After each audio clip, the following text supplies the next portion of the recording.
Schön, dich wiederzusehen nach so vielen Jahren. Die erste OP ist 6 Jahre her, glaube ich. Ja? Genau 6 Jahre. Kannst du dich noch erinnern, die Probleme, die du damals hattest, die dazu geführt haben, dass du entschlossen hast, eine FFS machen zu lassen? Natürlich kann ich mich an die Probleme noch erinnern. In erster Linie war es natürlich das Passing, was nicht gepasst hat in jeder Form. Und mich dazu eigentlich entschlossen hatte, schon eine Zeit vorher schon diese Operation machen zu lassen. Nur hatte ich auch damals gesagt, wollte ich halt nicht nach Thailand fliegen und nicht nach Amerika. Damals konnte ich kein Englisch. Und ja, das war eigentlich der Hauptgrund, dass das Passing besser wird, dass ich mein Leben leben kann, so wie ich es möchte. Genau. Und warum hast du damals dich dazu entschlossen, dich von mir operieren zu lassen? Ich glaube, das war mir eine Bauchentscheidung. Wo ich gesucht habe, wie gesagt, waren ja die Ärzte viele in Thailand und in Thailand, nicht in Amerika waren einige. Und dann gab es noch die Klinik in Mabea und du kamst aus der Klinik aus Mabea. Und dann hatte ich deinen Werdegang verfolgt und dann war ich mir recht sicher, dass ich auf jeden Fall in Europa operiert werden möchte. Schon alleine aufgrund der Sprachkenntnisse, die du hast, damit man sich dann auch dort verständigen kann in meiner Muttersprache. Und letztendlich habe ich, glaube ich, auch ein paar Ergebnisse von dir gesehen. Ja, und dann war es, glaube ich, auch eine Bauchentscheidung. Und ich denke mir, wenn man mit dem Operateur sich versteht, auf der gleichen Wellenlänge ist und du ja die Probleme auch verstanden hast, die ich hatte oder die Menschen in unserer Situation ja haben, dann ist schon mal ein großer Schritt getan, dass man sich da vertrauensvoll in die Hände begeben kann. Und ich war ja auch eine richtige Entscheidung. Was was ist der Effekt von dieser OP gewesen auf dein Passing und auf dein Leben?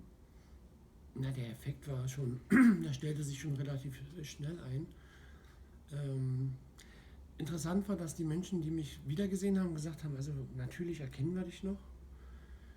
Was interessant ist, weil es zweierlei Dinge beinhaltet.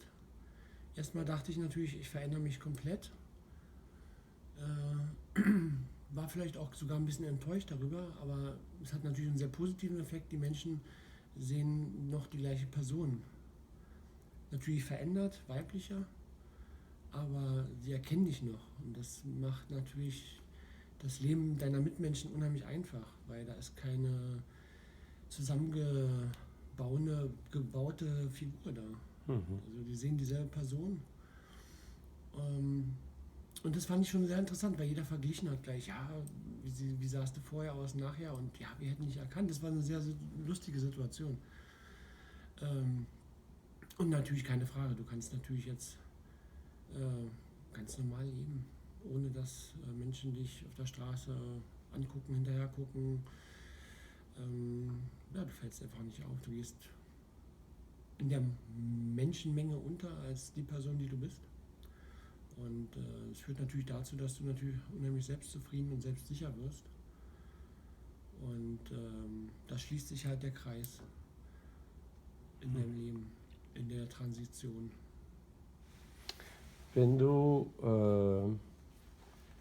dich selber bevor deiner Transition einen Rat geben könntest, was würde dieser Rat sein? Bevor ich zur Transition. Ja. Ich glaube, das sind so viele Ratschläge, die man geben könnte, da würde wahrscheinlich das Video gar nicht ausreichen.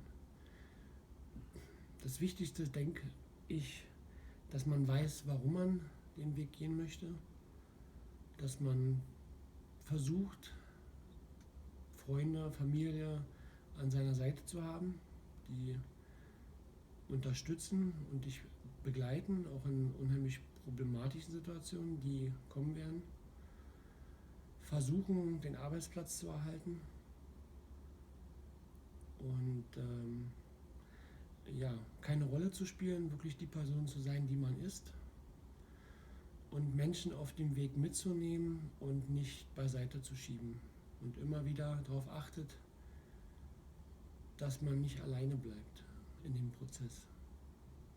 Den Ratschlag würde ich den Menschen geben. Vielen Dank. Gern geschehen.